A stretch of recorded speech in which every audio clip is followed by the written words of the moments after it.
We do, just to lay the foundation here. We have a customer education team, right, separate from our support team, and then we also have an internal enablement team that prepares internal articles and make sure that the sales teams are prepared to go in the conversations.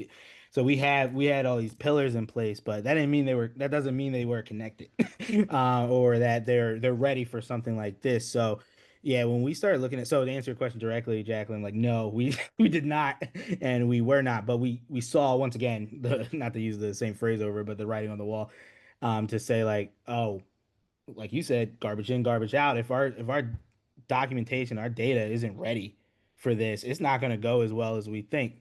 So it was one thing to say, okay, we need to get to a better place, but it's another thing to just, I think the first thing you need to do is just acknowledge it and just recognize it's something you need to do because it is a daunting task when you first look at it, but over time you realize that A, it's just beneficial in general to have your documentation and your data up to date. But it's even more beneficial now. But this is a long-term thing for us, so we had no problem jumping in and doing that. But we really harped on getting buy-in from our those internal teams that I mentioned, that education team, that internal enablement team, and we wanted them to know what was coming. Like, hey, we might have to make updates rapidly. Hey, you might have to report back every 2 weeks now to make sure this data is getting updated because we can't risk the data being bad because not only can that go out to a customer by accident, that could just affect the agents who we want to adopt this.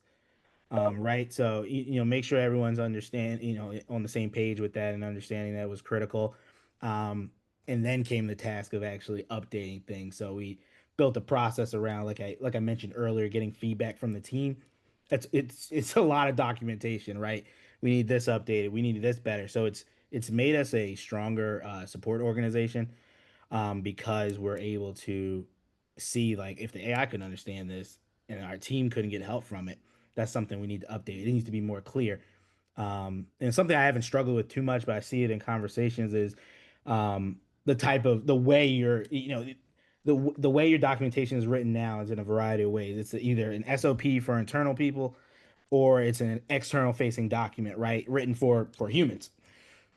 There's a lot of talk about like how you're actually writing it for an AI and how they're picking up on things. That's something we unfortunately did not consider. It's not. I don't think it's anything crazy or anything that we're highly concerned about, but it's definitely something you want to consider if you just simply want it to be as efficient as possible.